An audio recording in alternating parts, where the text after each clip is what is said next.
Esta es la historia de un viaje. Un viaje hacia el tiempo, hacia la memoria, hacia regiones del Paraguay que guardan secretos, envueltos en miedos, complicidades, silencios.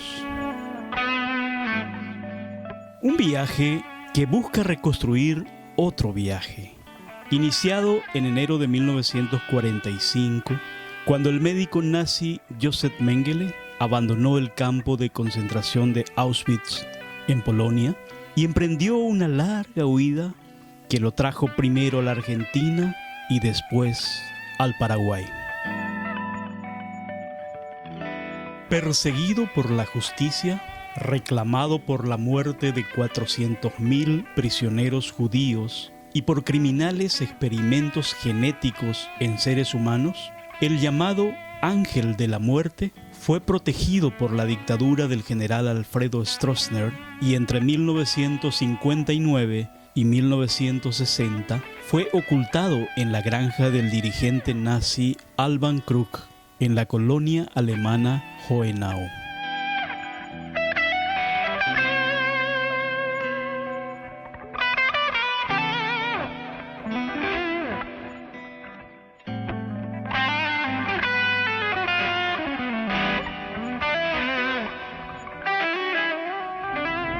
Cuando él de noche don Alban venía a su casa, Sí, entonces acá él, aquella es la casera. no, ese no es la casa, ahí está. El hombre que viaja con nosotros, Bonibaldo Jungens, convivió casi 2 años con el doctor Mengele en la casa de los Krug. Guardó celosamente el secreto durante más de medio siglo. Ha aceptado volver a este lugar y está dispuesto a revelar la historia. Obviamente. Pero te digo, una reliquia histórica. Abre por más y lo mitad que acá hay un túnel que va hasta allá. Ese era don Alban Krug, la casa de don Alban Krug. No se nos permite grabar entrevistas en el interior. Decidimos hacerlo fuera del predio. A esta casa llegó Federico Fritz, que después en realidad resultó ser el doctor Josef Mengele. Fue Josef Mengele y que vino acá con el nombre de don Federico Fritz. Ya vemos una casita más chiquita separada. Ahí es donde vos dormías y en la pieza contigua. Otra continua era el señor ese, don Federico Fritz. Esto no ha cambiado mucho, ¿verdad? Es la estructura.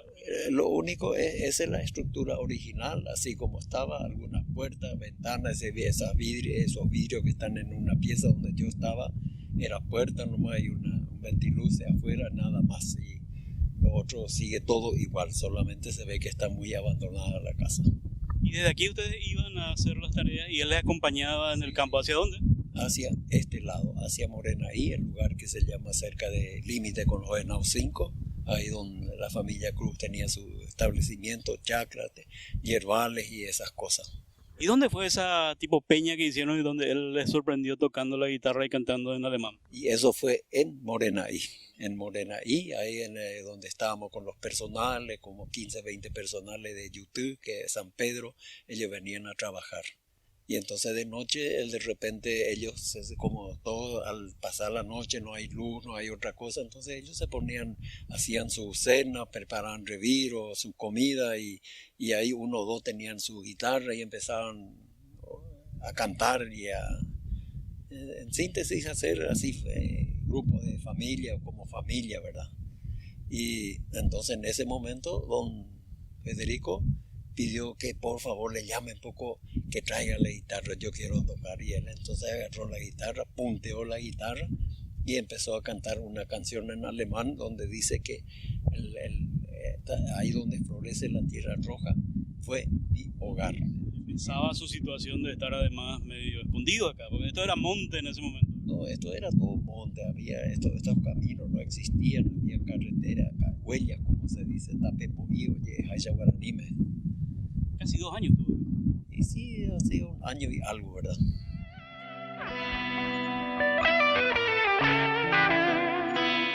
Para entender la penetración del nazismo en la política paraguaya, debemos viajar al norte del país y más atrás en el tiempo, hasta el año 1886, cuando el médico antisemita alemán Bernhard Foster y su esposa Elisabeth, hermana del gran filósofo Friedrich Nietzsche, llegan con 14 familias inmigrantes, con el proyecto de crear la primera colonia de raza aria pura fuera de Alemania. En este lugar exactamente, en este bosque, estuvo la casa original de Foster y su esposa Elizabeth Nietzsche, ¿verdad? Sí, la historia acá era la casa de Foster, la cual creo que fue quemada. Sí. ¿Se incendió o fue quemada accidentalmente? ¿Qué dice? Y eso es lo que No hay la certeza, no ¿verdad? hay certeza de que si fue quemada o accidentalmente o provocada. Vimos unas fotos en el museo que son de las ruinas, ¿verdad? Sí, sí. Hasta eso ya se perdió. Y todo, o sea, ya no hay nada de cimiento, nada no hay. Pero sí se sabe con certeza que sí. en este lugar estuvo Sí. esa casa.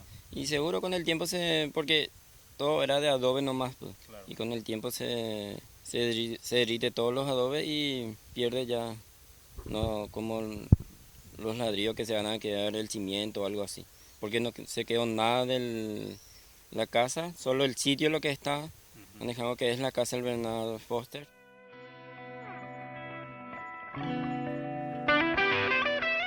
Me decía que ustedes vivieron en la casa que se dice que fue de Foster. Sí, sí, la casa. ¿Vos naciste ahí en esa casa? No, nosotros estuvimos en otra parte en la estancia. Nacimos ahí y después mi papá compró ese. Era dueño, Paulo Neumann era el dueño de ahí. Esa casa fue pasando El hotel era, sí, Era un hotel. sí, Está en una esquina. sí, un hotel era. Después le vendió a mi papá. Nos mudamos ahí y entramos en la escuela alemana aquí enfrente. Pero ustedes no sabían que esa podría haber sido la casa de Foster original. Nada. Después de mudarnos aquí, después de casarme, yo sube. Vino un periodista extranjero y les trajo la foto, ¿verdad? Y esa casa ahora se quemó, se desapareció completamente. Sí, se quemó todo. Pero esa propiedad sigue siendo de ustedes. Sí. Nuestra búsqueda nos lleva hasta la ciudad de San Bernardino, primera colonia alemana fundada en 1881 como Nueva Baviera, a orillas del lago Upacaraí.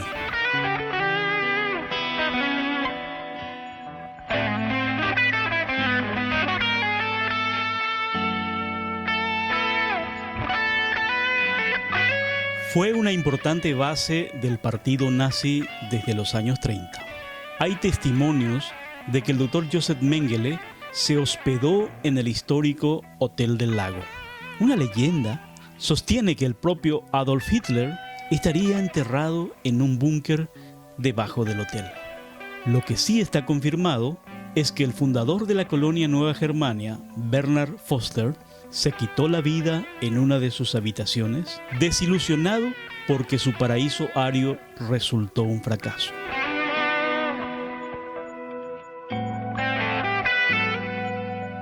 Por supuesto que también otras versiones apuntan al hecho de que Hitler en un momento envía tierra alemana a San Bernardino, al cementerio precisamente, donde está la tumba de Bernhard Foster.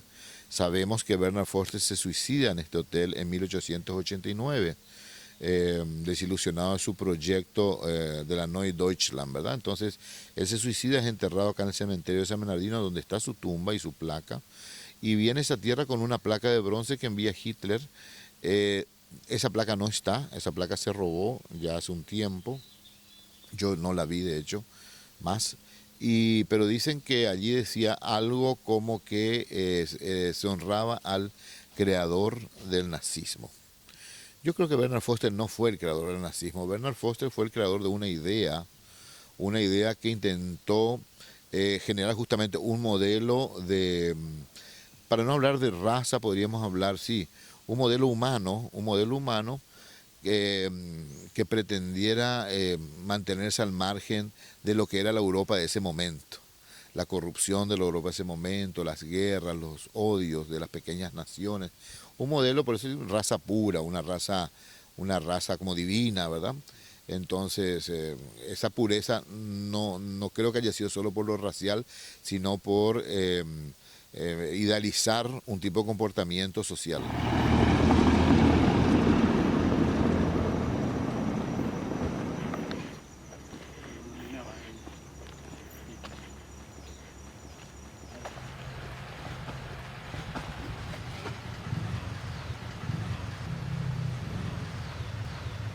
Con Alfredo Boxia estamos frente a la tumba del doctor Bernard Foster, el que intentó crear una colonia aria en Paraguay mucho antes de que existiera el nazismo. Algunos dicen que fue la semilla del proyecto nazista. Alfredo, ¿cuánto influyó el nazismo y el fascismo en la política paraguaya? Como influyó en muchos otros países de Latinoamérica, entre la década del 20 y el 30,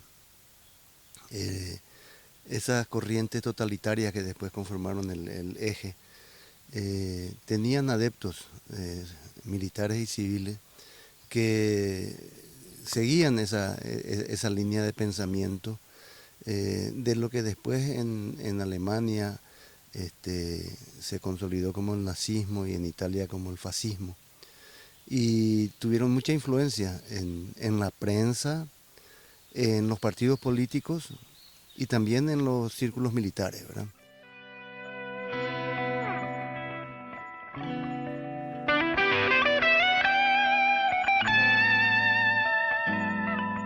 ¿Cómo empezó la historia de Mengele en Paraguay y acá, sobre todo en esta región? Y bueno, yo prácticamente le llegué a conocer a esa persona estando yo en el trabajado, haciendo como administrador y personal, como vulgarmente se dice, del señor de la familia Cruz, don Alban Cruz, que hoy en paz descanse, su familia existen todavía. ¿Tú eras encargado de la casa de los Cruz? Yo era encargado, yo ayudé a construir esa casa, la vivienda que hoy es de otro propietario, que fue Heise, un tal Heise, y él ahora parece que el que es dueño actual creo que se llama Rosín, es el apellido. Y yo ayudé a construir esa casa, sé la forma que se construyó, el amurallado, todo esto, y ahí sorpresivamente apareció un señor muy elegante, muy bien, muy presentable, en comparándolo a nosotros, que nosotros somos agricultores y que como yo ahora en este mismo momento, yo vengo del trabajo, ¿verdad? Y entonces, y conversando. ¿Te acuerdas en qué época llegó? Y ese fue en el 60, 59, 60, 61, por ahí fue eso. ¿Vos ya llevabas mucho tiempo trabajando en ese Yo momento? trabajé 4 años y medio ahí, creo que fue desde el 59 hasta el 62, por ahí. ¿Cómo fue la llegada? ¿Qué les dijeron? ¿Es una persona que viene a quedarse por un tiempo? Una persona que viene a quedarse, nunca se supo qué era lo que verdaderamente, quién fue, quién es, ni nada. Lo único que se llama don Federico Fritz. Ese era su nombre que él consiguió acá, que el gobierno acá le concedió la nacionalidad paraguaya o no sé qué cosa habrán hecho, ¿verdad? Y entonces, ¿Sabías que era médico? no, yo no sabía que era médico, yo no sabía que era nazi o que era un prófugo de guerra o qué sé yo, eso yo no sabía. Y después ¿Te enteraste después? Después me enteré en su estando él, porque él me acompañó, fuimos a la chacra, cuando se cargaba maíz sobre el tractor, sobre el acoplado, o hierbas, raídos.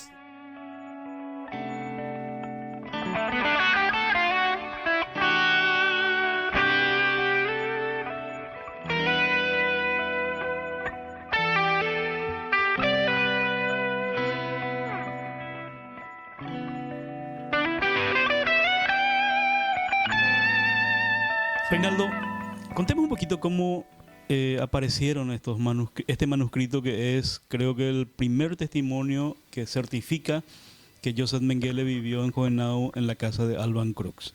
Esto es algo que vos tuviste de una persona que fue testigo clave de esa historia. Bueno, Andrés, realmente fue así.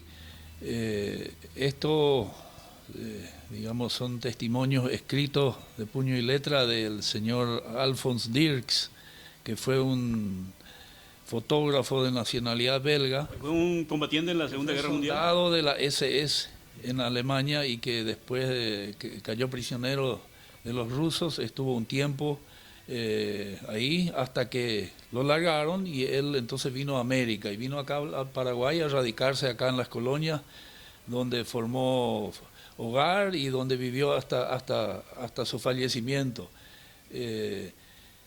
Y él contaba a sus amigos, contaba muchas veces anécdotas de sus experiencias, su sufrimiento en la guerra.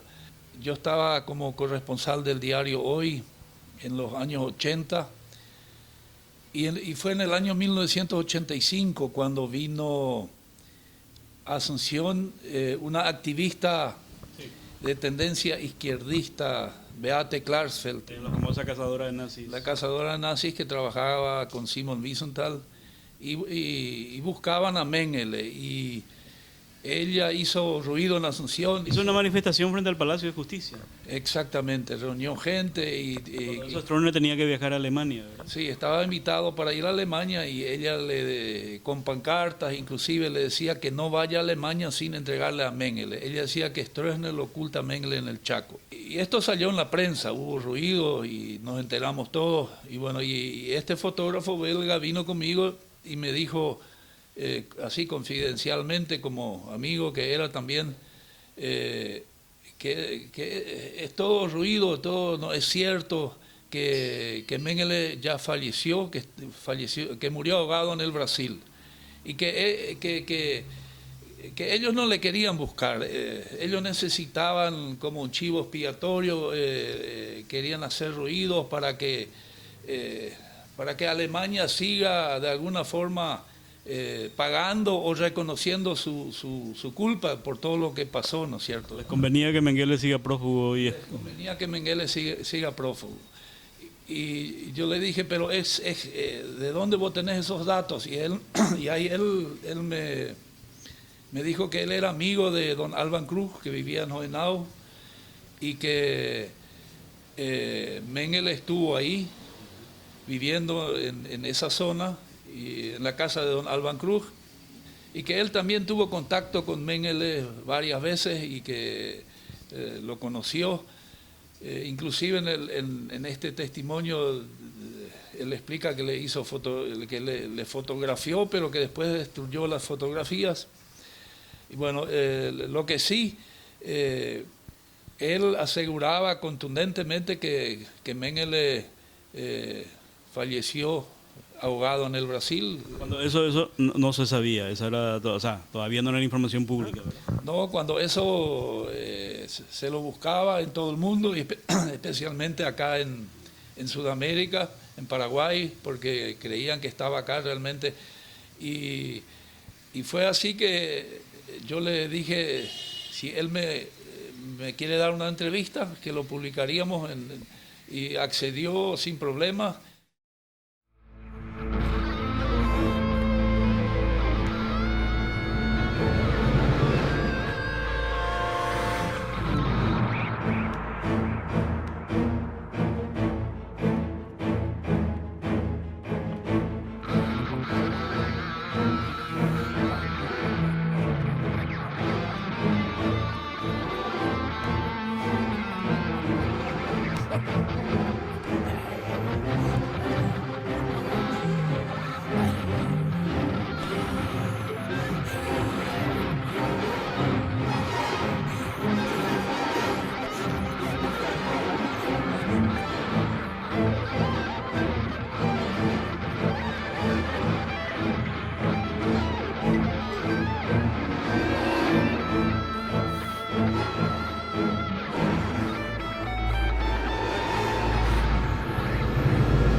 ¿Quiénes vivían en esa casa? ¿Vivían los Krug? La ¿Vivían? familia Cruz vivía en esa chacra. ¿Y era una granja, o sea, producción de...? Sí, tenían una granja que ellos vivían ahí. Don Alban Cruz, el titular, que es el señor Cruz, Él venía de vez en cuando, cada 2 meses, cada 3 meses, porque él tenía otras actividades comerciales, que también creo que fue presidente de la cooperativa acá, entonces... Uno de los fundadores. No es, y en aquel entonces los caminos no eran como ahora, con una pequeña lluvia y vos ya tenías problemas de llegar. Y entonces así fue, y después empezamos nosotros a trabajar, yo le empecé a plantar hierba, descoribarar, como antes se decía, los montes se echaban con motosierra, hacha, y después se marcaba para el cultivo de hierba, y después cuando la hierba se tenía que despuntar y se plantaba maíz y todas esas cosas entre medio, el señor ese me acompañaba a mí. ¿Había muchas personas trabajando? Sí, había muchas personas. Yo siempre tenía 20, 25 que trabajaban. ¿Paraguayos o también descendientes? Son prácticamente paraguayos, todos que venían de Yutú, de ahí, de San Pedro. Entonces yo venían a trabajar ahí y me acuerdo muy bien que una noche él se quedaba también a dormir allá en el ranchito que yo tenía ahí, para no ir a venir, porque son más o menos 10, 11, 12 kilómetros de allá donde estaba la chacra, un lugar que se llama Morenaí, hasta el Promocó, donde ellos vivían. El gobierno de Stroessner le dio cobija a Joseph Mengele, de hecho le dio la nacionalidad paraguaya. ¿Stroessner era nazi o era simpatizada con los nazis? Stroessner era hijo de alemán, probablemente tenía muchas simpatías con el nazismo, pero dentro de las habilidades que tenía Stroessner era la de darse cuenta de los riesgos que traía el demostrar públicamente su adherencia al fascismo. Entonces, tuvo mucho cuidado en públicamente estar del lado correcto de la historia. El lado correcto de la historia, al terminar la Segunda Guerra Mundial, era ser anticomunista.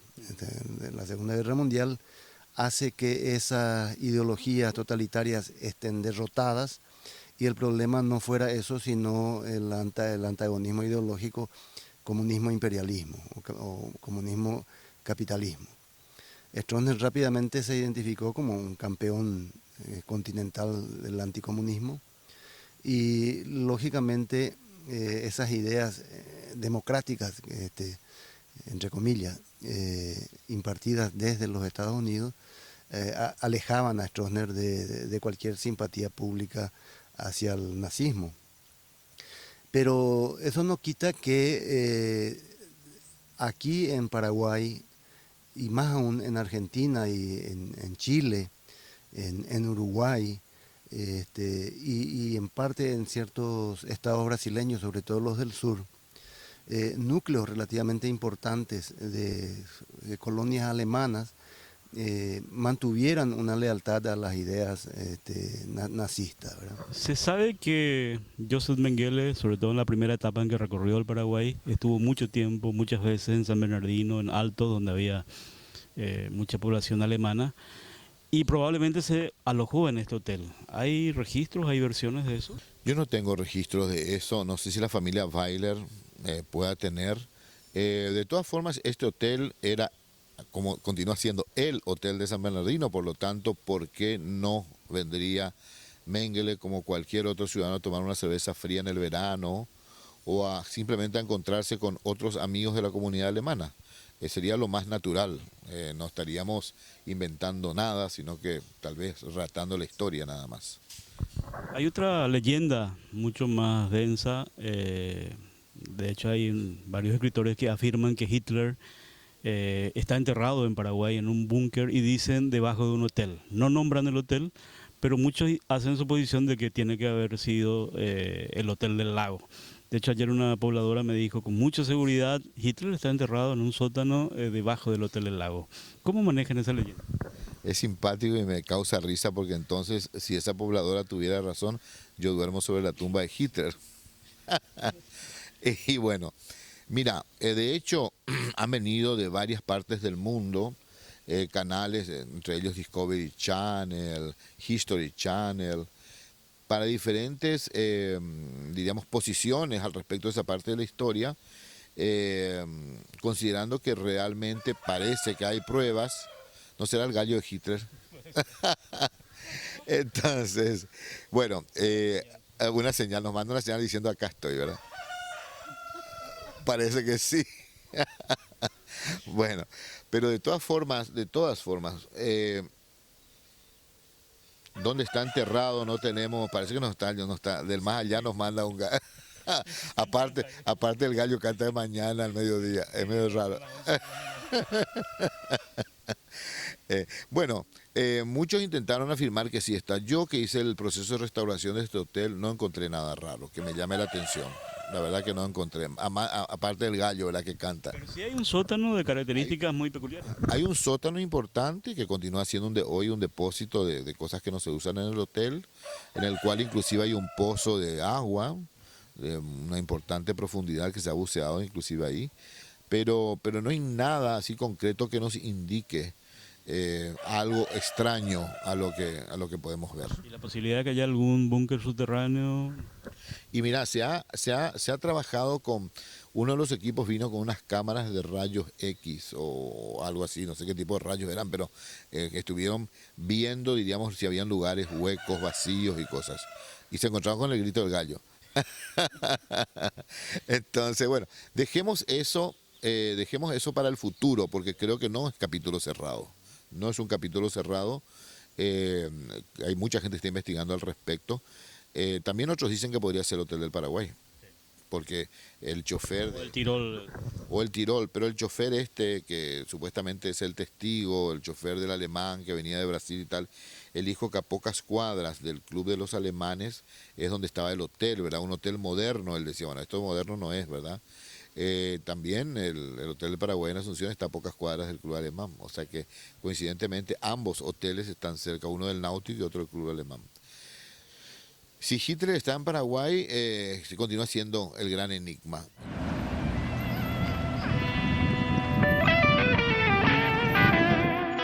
El Hotel Tirol del Paraguay, en Capitán Miranda, es uno de los lugares en donde Joseph Mengele se refugió en varias oportunidades.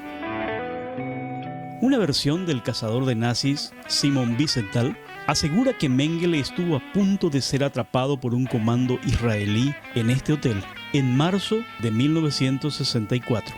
Tuvo que salir huyendo en pijamas desde la habitación 26 en medio de la noche. Los actuales directivos del hotel no quieren hablar sobre el tema, pero se nos permitió acceder hasta la legendaria habitación 26, donde el fotógrafo Freddy Casco había recreado los objetos olvidados por Mengele. Sí, lógico, él quedó muy, parece que...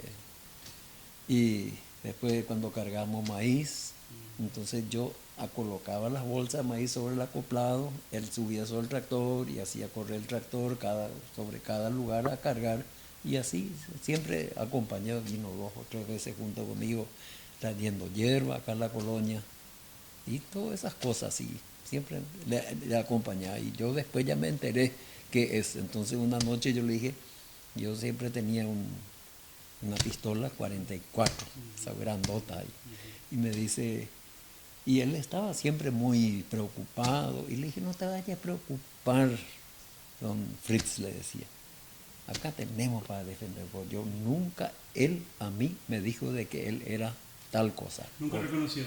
Nunca se hizo reconocer, ni jamás él me dijo alguna vez, yo soy tal cosa, que yo soy médico, que yo soy esto. Entonces por eso yo hice contradicción, porque yo nunca he visto ahí cuando él estaba que él venía, o venían gente, como se dijo, que le estaban atendiendo, que esto sí, claro. Cuando hubo problemas, porque teníamos nosotros ahí. Hay muchas leyendas sobre él, ¿verdad? Se sí. Dice que él atendía, incluso que realizaba experimentos, pero eso, o sea, no hay ningún elemento que compruebe que eso era. A mí no me consta de que venían gente, como se dijo, que hacerse atender por él. Es falso. No ahora sí, lo que me consta es, porque teníamos nosotros a don Alban Cruz, yo le tenía como 250 cerdos, criadero, y entonces cuando se enfermaba una vaca o un chancho, cualquier, como se dice, él dice, no, hay que darle eso. Aconsejaba que dar, pero después, otra cosa, de que se atendía, que como se dijo, que sótanos existieron. Claro, es normal en esa época. En ese tipo de construcción. Sí.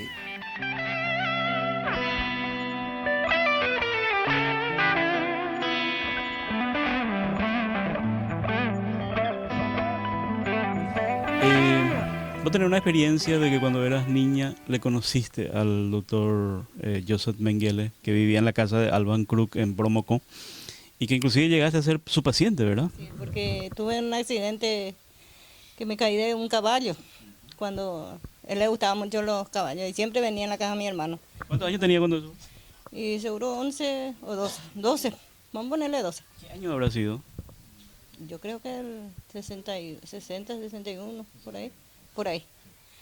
Y a esa época, en temporada de vacaciones, yo siempre me iba a la casa de mi hermano. Y él tenía muchos caballos parejeros. Tu hermano tenía una propiedad frente a la casa de Alban Krug, que es donde vivió Mengele. Linde por Mocó la propiedad. Un poquito, pero frente casi. ¿Cómo fue para que vos fueras su paciente? No, y tuve un accidente me caí del caballo y me arrastró por un rosado que antes se hacía rosado, pues, y mi hermano tenía muchos esos caballos parejeros y tenía que llevarle para comer pasto fresco, tenía uno. Y una vez le llevé y el caballo se asustó y me echó y me arrastró así y me hincó acá A la pierna. Sí, una estrella. Y de ese a consecuencia de ese tuve un tétano. Y él era que hizo no sé qué, es lo que me salvó de ese. ¿Dónde te atendió? ¿En la casa de tu hermano? En la casa de mi hermano allá, sí, porque no había pues nada antes. Solamente acá en Novenado estaba la farmacia que era de don Ramírez. No sé qué es lo que hizo, pero sí me hizo un inyectable y me dijo que tenía un tétano ya, porque antes pues no había nada, así nomás. Y me trajo a caballo, porque en esa época no había pues medio de transporte, había colectivo, pero uno que otro, ni auto. Y a caballo me trajo de allá, de Venado 4 hasta acá, hasta Ramírez, ahí que era la farmacia, la única, que era doctor Ramírez, pero era farmacéutico. Después doña Silvia supo que en realidad ese era el doctor Mengele. Después de mucho tiempo. Después de un tiempo desapareció él. Y vino un muchacho joven ahí que tenía las iniciales de Hitler acá. Y estaba ahí. Y él dice que vino para buscar, para investigar sobre él. Y desapareció. Desapareció así. ¿Y le atendía a otra gente también como médico? Yo eso no me recuerdo. Solamente a mí que me recuerdo que me salvó prácticamente la vida, porque si no...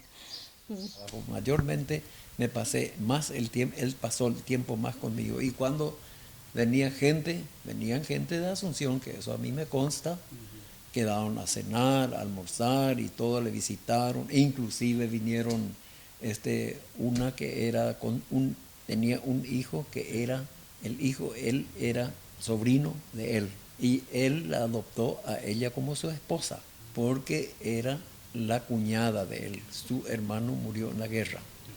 Y entonces él se hizo cargo de la señora y de su hijo. Y que el hijo, ya después cuando él vino a visitarnos, ya era grande, ¿verdad? Entonces nosotros...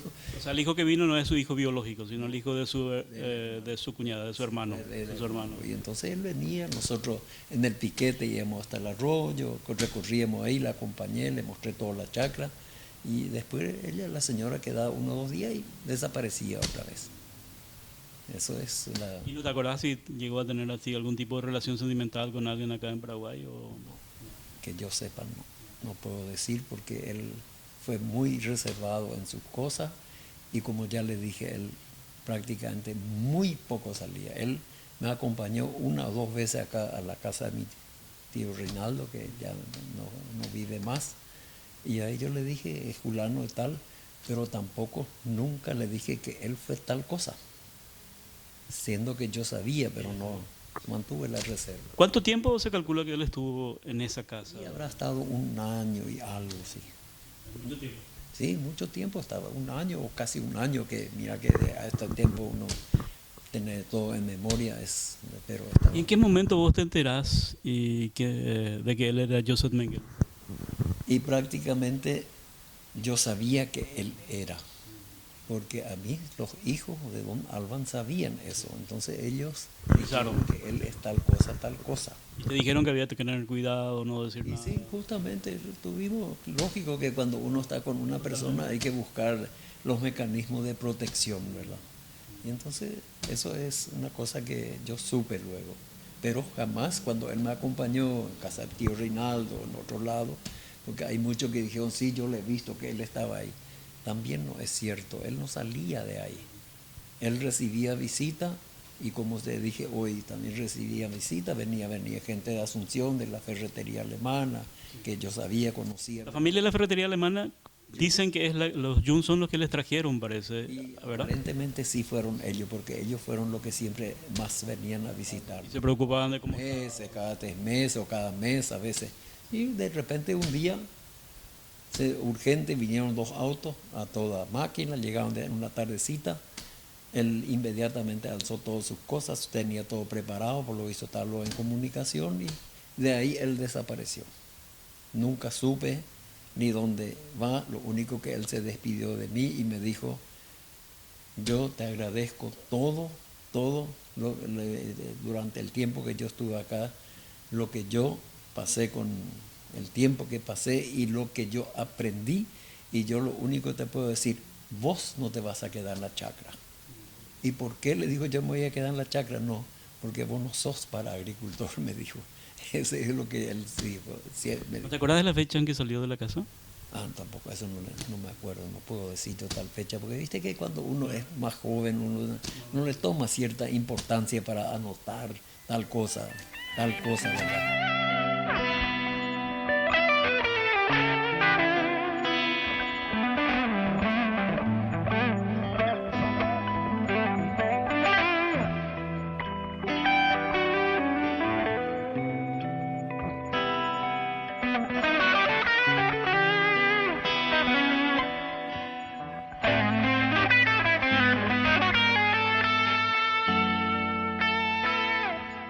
Mi marido Con tu marido.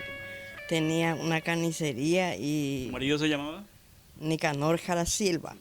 Resulta que era el amigo de él, el señor Alban Cruz, y siempre le visitaba y se iba para comprar carne. Y yo le preparaba de la carne para su alimento otra vez. Él me rogaba para que le prepare bien, con muchos condimentos. Y dice que no comía carne cocinada, tenía que comer carne cruda. Pedía un tipo de carne especial que era carne cruda, carne molida, ¿verdad? Carne molida cruda. Y bueno, y él se llevaba en su casa, no comía en casa, pero yo le preparaba todo al señor Alban Cruz, porque era muy amigo de mi marido. Le picaba, le molinaba la carne así. Le molinaba con todas las verduras. Condimentos, ya todo condimentado. Condimento completo de mi huerta que era. Y bueno, él nos conocía, don Alban nos conocía porque yo tenía todo en mi casa, todas esas verduritas y todo, y era muy amigo de él, entonces le visitaba y las veces que le visitaba aprovechaba para comprar la carne y para prepararle yo para la comidita. Entonces nosotros calculamos por qué lo que él será no quiere comer la comida cocinada. Se negaba de total para comer con nosotros. Entonces él se llevaba nomás la carne en su casa y nosotros calculamos nomás después de que seguramente que tiene algún amigo por ahí en la casa que le quiere llevar. Y así hablamos con mi marido y él me contaba las cosas del señor Mengele. O sea, ya se sabía que en la casa de Alban Cruz vivía una persona extraña, alemana, y después ya sabían que era José Mengele. Después nomás supimos que era el señor Mengele. Y bueno, y él se llevaba ese preparo en la casa donde vivía. Y nosotros nos callábamos, y después nomás nos comentamos con mi marido. ¿Será que es para esa su visita que se está diciendo, calculando? Porque todas calculan, no le ve al señor Mengele a nadie. Calcula nomás, que ya había esa conversación. O sea, era como un misterio, pero todo el mundo más o menos sabía, pero no sabía los detalles, no le veían al señor, ¿verdad? Nada. Toda la gente tenía un miedo. Y ese miedo duró mucho tiempo, ¿verdad? Porque hasta hace poco, hasta ahora creo que mucha gente no quiere hablar del tema. Claro que sí, hasta ahora. Ni yo no quiero hablar. Ni yo no quiero hablar. Y bueno, y así pasó todo el tiempo. Pero sí, sabía que era amigo de mi marido, el señor Alban Cruz, y nosotros le damos toda la, te voy a decir, la amabilidad, todo. Entonces, él se llevaba otra vez nosotros calculamos que se llevaba a su visita, pues, para su comida. y nos callamos nomás. ¿Tu marido llegó a ser presidente de la Junta Municipal de Juvenal, verdad? Presidente de la Junta Municipal de Juvenal. En esa misma época. Centro, en esa misma época. ¿Cómo era la relación de los paraguayos con los alemanes en esa época? Algunos me dicen que incluso de repente los paraguayos no podían entrar a la fiesta, los alemanes. Eso se acordó mi marido y me contaba con mucha dolencia. Él me contaba porque él decía que le despreciaba mucho a los paraguayos, los alemanes. Eso sí que había. Había cierto racismo, ¿cierto? Había mucho. Dice que a los paraguayos no les dejaba entrar en la fiesta cuando hacían los alemanes. Y me contó mi marido que un día él se preparó con unos cuantos amigos y se fue a pelear guay para destruir la fiesta de ellos. Había cierta competencia. Había, sí, eso todo me contaba él. Parece que eso se fue superando con el tiempo, pero en esa época era muy fuerte para el fanatismo. Sí, en esa época dice que era muy fuerte. Hoy mucha gente ya está dispuesta a romper el silencio y a hablar con más libertad de lo que había pasado entonces, lo cual es muy importante para recuperar la memoria histórica, ¿verdad? Sí, yo siempre considero que se deben contar las cosas. La historia pasó por las colonias. Mengele estuvo acá, eso nadie puede discutirlo, ¿no es cierto? Y no debemos tener vergüenza de contar lo que sabemos. Yo también quiero ser claro de que estas colonias son muy hospitalarias y todos los extranjeros que vienen, o más todavía descendientes alemanes, ¿no es cierto?, son bien recibidos, y así Mengele también fue bien recibido. Muy pocos sabían quién era. Pero eso significa que hay que ser claro y objetivo. No hay acusaciones de que las colonias acá son nazistas, y eso no es cierto. Las colonias simpatizan y son, digamos, con los extranjeros que vienen y son hospitalarias. Pero el hecho de que se quiera decir que acá viven muchos nazis, habrá habido algunos y seguramente los hay todavía, pero la gran mayoría condena lo que pasó en la guerra, lo que pasó con, digamos, con los judíos, ¿no es cierto?, que son cosas que no se pueden aceptar. Eso todos entendemos. Pero también tenemos que respetar a las comunidades, digamos, de descendencia alemana, que vinieron acá a colaborar para el progreso del país y a trabajar, ¿no es cierto?, buscando una nueva patria.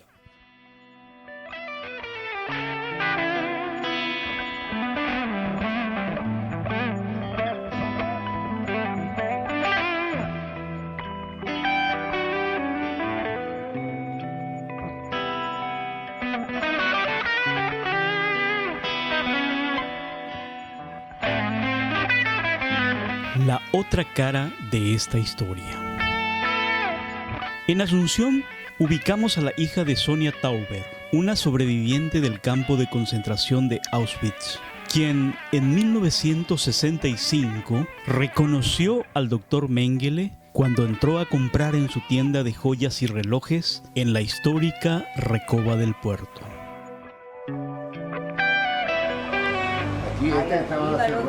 Aquí estaba la caja fuerte. Exactamente. Mira, todavía en la puerta. Ahí estaba la heladera. La puerta que ellos pusieron. Este era un depósito de mi papá, guardaba despertadores, cajas, todo. Y cuando me castigaban, me metían acá. Me encerraban. Cuando no quería comer. Esto no tenía, aquí no estaba, esta construcción es nueva. Y esto no existía. Flora Tauber, ¿cómo fue ese episodio? Tu mamá les contó cómo fue cuando ella le reconoció en 1965 a Joseph Mengele en este mismo lugar. Mi mamá dice que estaba la empleada, entró un señor bien vestido, apuesto, en la relojería y estaba hablando con la chica en inglés. Entonces va la chica y le dice un momentito al señor, porque ella no hablaba inglés, y le dice a mi mamá que vaya a atenderla al señor.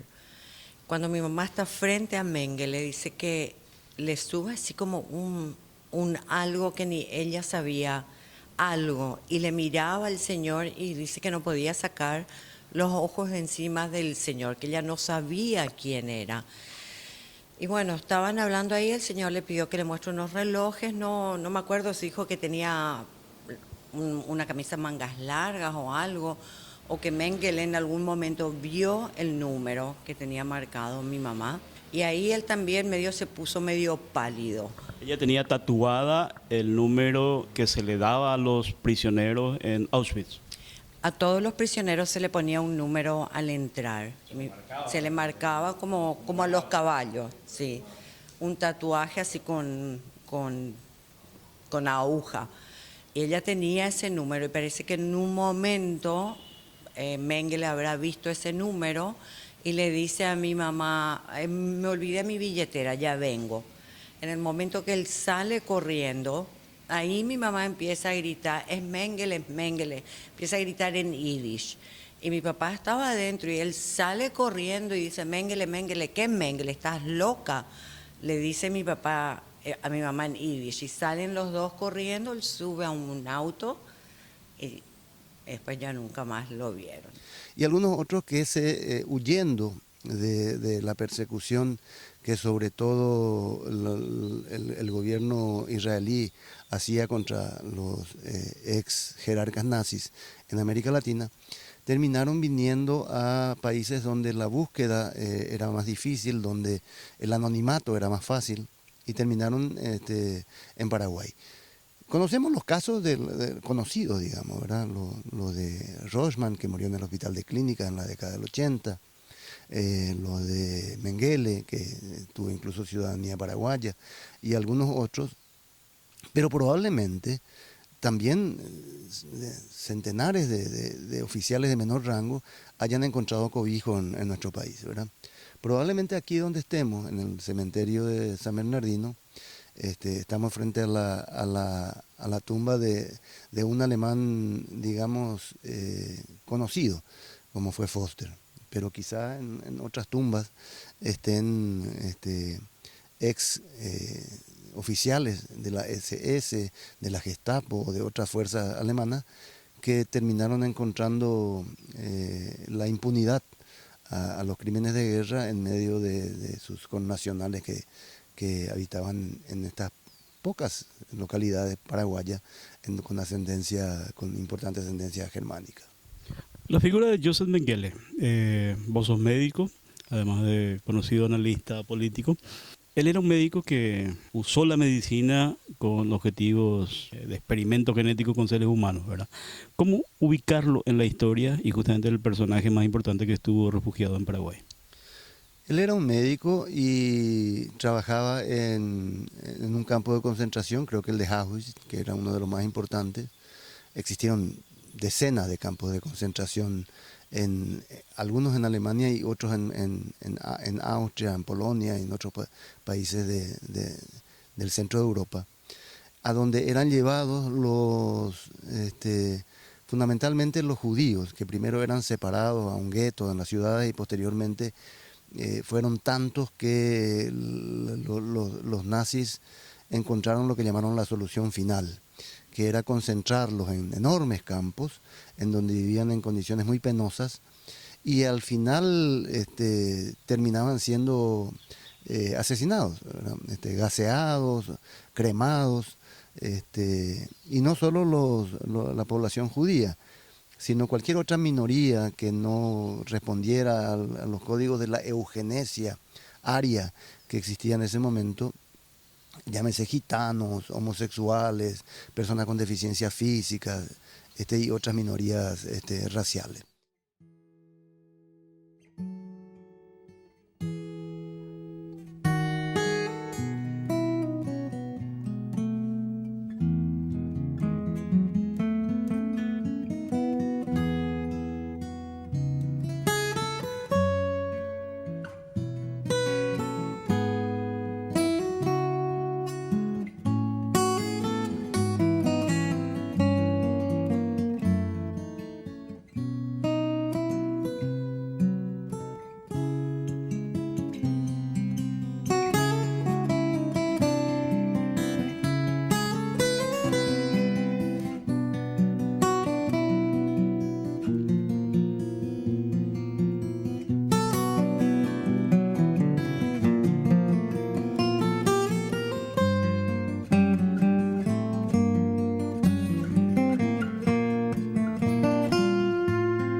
cuando comenzaba yo a carburar, más o menos mi mamá siempre me contaba, porque nosotros le preguntábamos a ella qué pasó, cómo pasó, y nos contaba la historia tal vez un poco suave.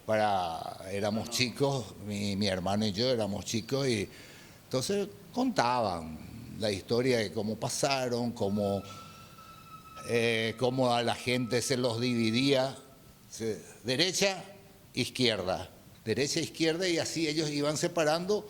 Los que iban a la derecha entraban a los crematorios directamente. Era la diferencia entre la vida y la muerte. Y sí, derecha e izquierda era uno vive, el otro muere.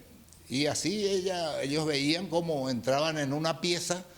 Y otra cosa que ella me cuenta, dice, era una pieza, un galpón, por decir así. Y le decían, sáquense toda la ropa, van a entrar ahí, y hay duchas, y ahí se le va a duchar, a desinfectar, a todo eso. Entonces la gente entraba desnuda, hombres, mujeres, niños, y ahí entonces prendían el gas y morían asfixiados ahí. Después de ahí entonces había otro grupo que se encargaba de sacarles y meterle al crematorio. Y él vino a Paraguay a juntar un poco de plata para mandarles a ellos que vengan. Y desgraciadamente cuando ya había juntado la plata ya comenzó la Segunda Guerra y todos perecieron allá. Cuando ellas salen en libertad, las llevan a París, ¿verdad? La Cruz Roja, y ahí es donde ellas deciden venir a Paraguay y van, y el embajador paraguayo las ayuda. Así mismo, ellas primero le preguntaron si querían ir a Palestina o si querían quedarse en Polonia. Y mi mamá dijo, no, yo tengo familia en Paraguay y me quiero ir a Paraguay. Entonces van a París, estuvieron ahí 3 meses, se contactan con el embajador paraguayo, que el embajador paraguayo se contacta aquí con la familia de mi mamá, que había sido que el embajador era vecino de mi tío, del hermano de mi tío Jaime, el hermano de mi mamá, y se contactan y por medio de él hacen todos los pasaportes, por el medio del embajador, ¿sí? Y vienen a Paraguay. Ellas vienen por barco hasta Río y de ahí en un vuelo de Panam hasta Paraguay, tengo entendido. Sí, así, vienen en barco hasta Río, se quedan otra vez en Río un tiempo y de Río vienen a Paraguay. Cuando ellas viajan, o sea, llegan a Paraguay, ya toda la comunidad judía en Paraguay sabía que eran las 2 primeras sobrevivientes de Auschwitz que venían a Paraguay, fueron a recibirla al aeropuerto. Y según lo que contaba mi mamá era que toda la comunidad judía y no judía fueron al aeropuerto a recibirla a estas 2 sobrevivientes que querían ver quiénes son y qué sé yo, cómo se las ven, no sé, un poco de curiosidad seguro. Esa gente estaba Jacobo Tauber, tu papá. Y mi papá estaba también ahí por ser polaco y estas 2 chicas eran polacas, y también mi papá era muy amigo de mi tío Jaime, entonces por supuesto se coló y vino también. ¿Qué dijo tu papá cuando las vio? Y dijo, con una de estas me caso. Y así fue.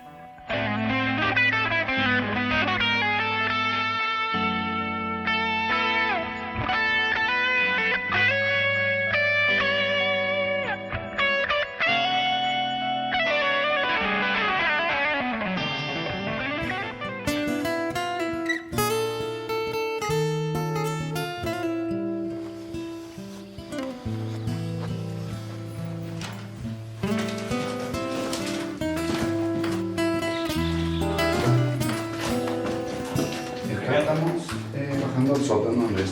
Sí. Donde el probable es con Diego. Un primer corredor donde termina la escalera y luego hay una habitación subterránea muy oscura. Abandonado.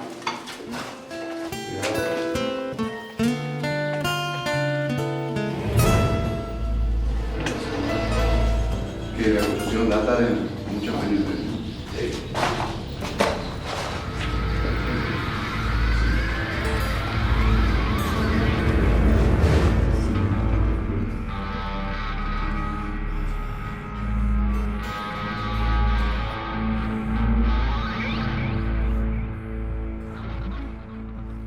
Siguiendo los pasos del criminal nazi Joseph Mengele en Paraguay, Llegamos hasta un lugar cerca del río Paraná, en los alrededores de Trinidad, hasta una casa abandonada, ¿verdad, Narciso? Así es un lugar que encierra probablemente algún misterio que estamos tratando de desvelar con respecto a la presencia de nazis en nuestro país.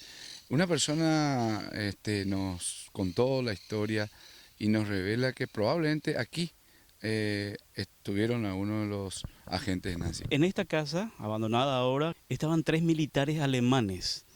Y decía el testimonio de un señor que ya falleció, la Cuga Marra, que venían hasta acá 2 personas que serían Hitler y Mengele. Asimismo, tenían aspectos físicos relativos y era un tiempo en el que se creía que vinieron nazis en el Paraguay. Y aquí un elemento importante, Andrés, tiene que ver con el río, ¿verdad? Al otro lado está la comunidad de San Ignacio Miní, y de acuerdo a la historia, de acuerdo a los datos que nosotros pudimos recabar, aquí habrían pasado en un bote, tenían un bote en el río. Y es un lugar estratégico. Y es un lugar estratégico, y la casa tiene un sótano, y eso es muy típico en las construcciones, ¿no? Que probablemente era una especie de protección para aquellos que clandestinamente vivían en esta zona. Y en el contexto del tiempo, ubicándonos décadas atrás, este era un monte, entonces era mucho más probablemente estratégico esconderse en este lugar. ¿Esto tenía cuántos kilómetros de Jovenau? Nosotros estamos a unos 20-25 kilómetros de Jovenau. Esto es cerquita del distrito de Santísima Trinidad, ¿verdad? Pero ya en territorio de Nueva Alborada, que es otra comunidad ribereña, ¿no? del departamento de Itapúa. Y es la primera vez que esta casa está siendo hecha pública, no jamás antes. Jamás antes nadie llegó acá, salvo algunos pocos que conocían de su existencia. No está precisada la identidad de las personas que venían. Una evidentemente era Joseph Mengele, ¿verdad? Que se sabía y es un secreto a voces en Jovenau, y cada vez hay más testimonios, que vivió acá y se movía, venía hasta determinados lugares. Y en este sitio no sabemos quiénes eran los 3 militares alemanes que vivían, pero sí ellos venían a visitarlos y pasaban el tiempo acá, ¿verdad? Sí, un señor que ya falleció dejó el testimonio. La Cuga Marra, donde la Cruz de Marra, que fue un combatiente de la guerra, que ya hace un tiempo falleció, él dejó el testimonio a otras personas que son las que vincularon esta historia, ¿no? Probablemente con aquellos criminales.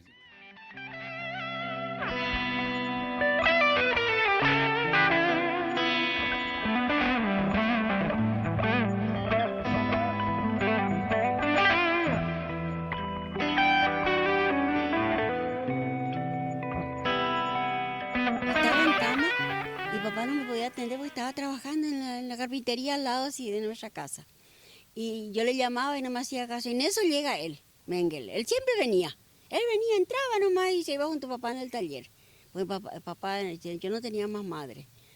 Y entra él y escucha que yo lloro. Y dice, ¿por qué llora? En alemán le dice papá, ¿por qué llora? Y me dice, está enferma. Le dice, y anda a verle. Entonces vino papá y me dice, ¿qué querés? Me dice, yo le dije que tengo sed. Y me dice, anda a hacerle un té de naranja, le dijo. Y vino y me tocó, me dice, tiene fiebre, hacerle un té de naranja. Y papá me hizo y tomé y tenía sed. Y me dice a mí, no tenés hambre, me dice. Él siempre nos atendía. Mengele era nuestro doctor. Él siempre venía en casa, pero ¿Viste como médico al gran médico? Sí, él era nuestro médico. Él venía en casa y cualquier cosa papá le decía de María, chiquita tiene tal cosa, nieta tal cosa, así. Y él nos atendía. Y era siempre un señor tan bueno, pero no se le llamaba Mengele, sino Frique. Frique le decíamos. Ese era el nombre de él. Yo nunca supe que era Mengele. Papá le dijo, ¿y por qué usted hacía experimento con la gente? ¿Por qué jugaban por las criaturas? Y le dice, ¿qué voy a hacer? Le dijo. Si eso era una obligación, yo no podía hacer, porque si yo no hacía me mataban. O sea, tu papá llegó a cuestionarle. Sí, le dijo. ¿Por qué él hacía eso? Pero él no dijo que era, bueno, hacía... ¿O le dijo que era judío? No, papá, él nunca supo que... Ni yo no sabía. Esa foto que estamos viendo se sacó en la que era tu casa en Obligado. En Obligado, esa es la foto. Sí, en el pastizal. Sí, así es más o menos, tiene que estar así. María, ¿vos estás segura de que ese es Mengele? Y ese, yo digo que tiene que ser él. porque no hay otro. Porque cuando él se fue, todo acabó. Y se acabó y acabó. Y después yo le dije a papá, un día le pregunté, papá, decime bien. Papá te dijo que sí es Mengele. Sí, es Mengele. Se dijo que en algún momento que hubo como una especie de partido nazi clandestino, ¿verdad? Y que había como una red de protección a la gente que venía escapando de la guerra y que necesitaba refugiarse. ¿Crees que llegó a haber eso o es también parte de la leyenda? Y yo creo que en cierta parte algunas personas habrán hecho eso, pero no precisamente. Acá vino la coincidencia de que vino a caer acá en la casa de la familia Cruz por la relación comercial que también tenía don Alban, era presidente de la cooperativa, el consejo de la administración de la cooperativa acá, y entonces los contactos, y ahí se llegó a llegar. Con los Jung. Sí, con los Jung, sí, en Asunción, la ferretería alemana se llamaba esa. Bueno, y entonces así vino a caer ese señor ahí. Y después vino la incertidumbre y que de repente uno se da cuenta, ¿verdad?, que hay algo que no... Como que cambió la situación política y había un temor, ¿verdad? Cambiar la tranquilidad cuando vino un tal Fricke,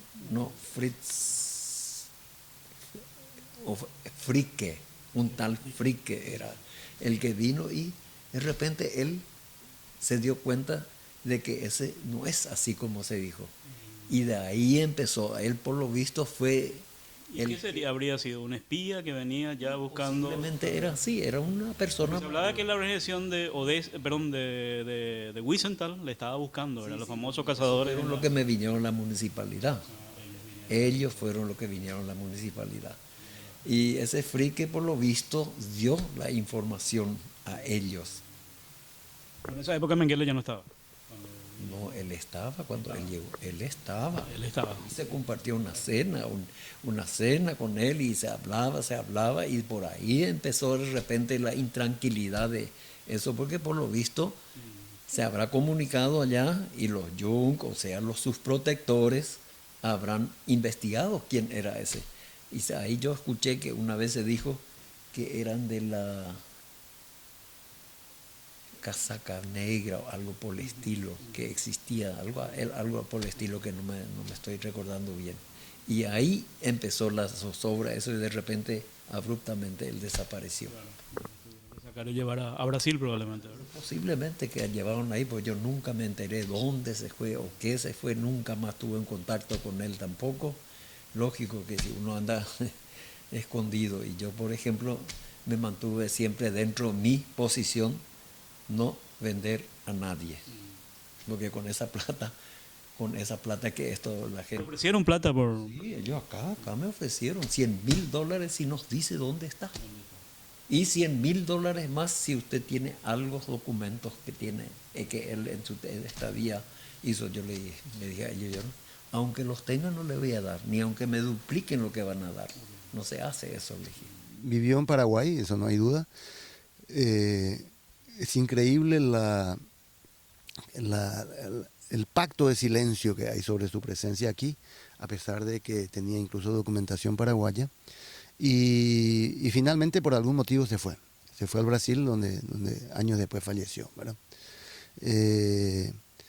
Así que el mito, que no es un mito, la historia casi legendaria de Mengele, tiene unos capítulos paraguayos que están todavía por dilucidarse. ¿Dónde vivió? ¿Quién lo protegió? ¿Cuánto tiempo estuvo? ¿A quién le pagó esa impunidad? Aquí no solo ahora se paga la impunidad, sino que probablemente era sencillamente imposible estar escondido en cualquier parte del Paraguay, y menos todavía en la época de Stroessner, sin que tuviera una protección oficial.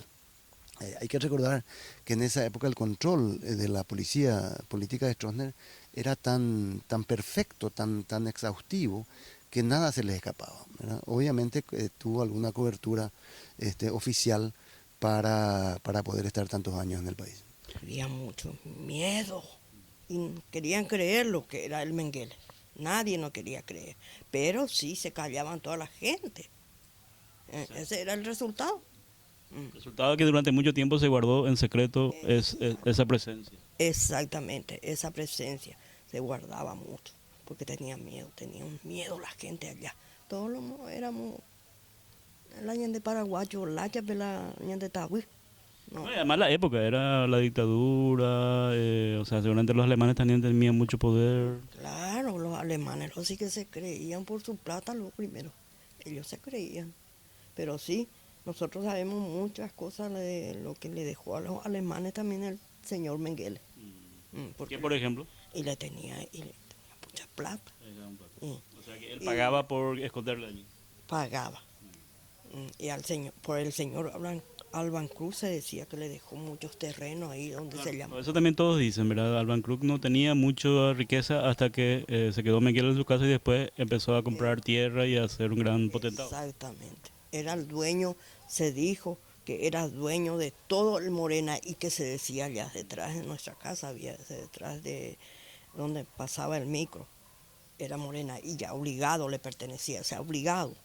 Y ese todo dice que le dejó el señor Mengele, fue el señor Alba. Eso es lo que le contaba también a mi marido, el señor Alba. Pero que no cuente a nadie. Ahora ya podemos contar porque pasó medio siglo. Puede ser que termine ya, ¿eh? Sí. Esperemos. Ya, pero sepa la verdad, por lo menos. Exactamente. Y la verdad se tiene que saber algún día. Desde que hacía esto, hacía aquello, yo no me puede entrar eso en mi imaginación y ponerme en mi mente si fue un criminal de guerra, si nunca lo ha demostrado. Siempre fue una persona atenta con todo lo que venían. A veces en casa venían personales, venían gente que necesitaba y él estaba ahí, lo saludaba respetuosamente. No había ninguna mala forma de decir, bueno, no, este es porque un tipo que es un criminal siempre va a andar. Después hubo un tal que era constructor, que era un húngaro, ese sí era de la SS. Él vino a trabajar, vino a construir la casa, él se casó con una paraguaya acá, y de ahí él se fue, después trabajó en la Hochtief, y él me mostró a mí, mira, acá tenía grabado la SS, y entonces ellos se sacaban con un tiro eso para ahí y se escaparon.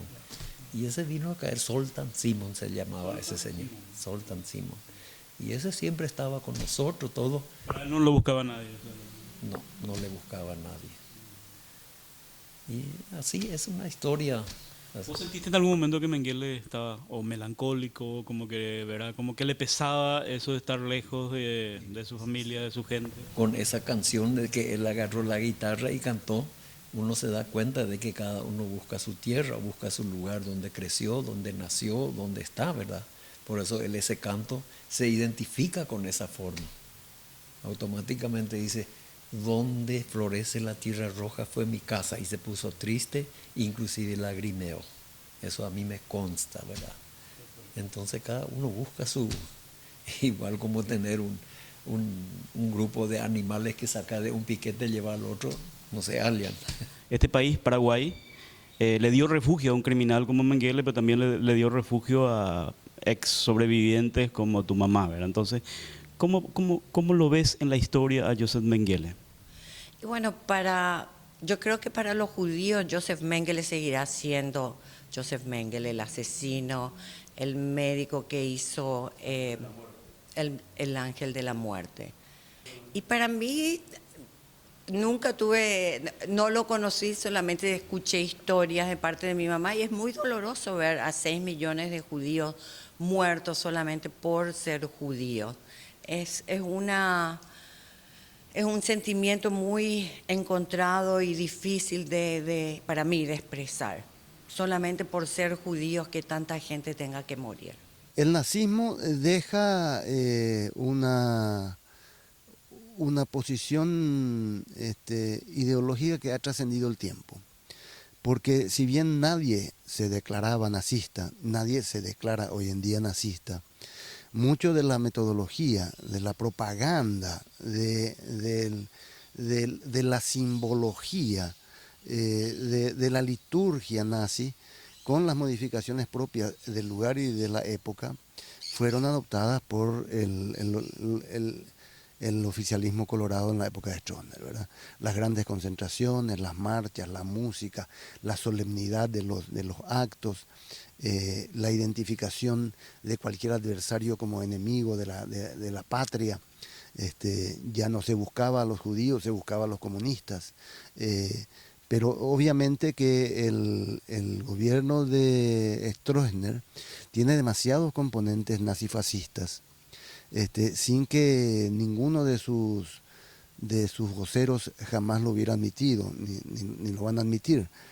Pero es una cuestión de terminología nada más, en cuanto al modus operandi, e incluso las concepciones ideológicas que motivaron al crecimiento del nacionalsocialismo en Alemania, sirvieron de base en muchos aspectos al crecimiento de ese nacionalismo paraguayo colorado que del cual Stroessner sacó tanto provecho.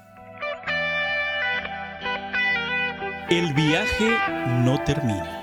Muchas preguntas han sido respondidas en este documental y muchas más en el libro Mengele en Paraguay, que editamos junto con esta película.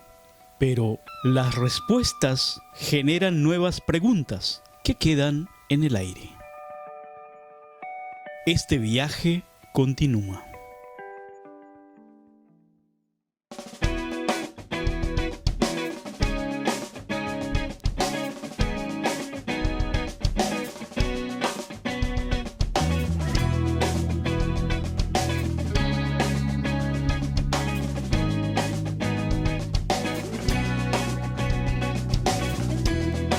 Si quedaste sin saber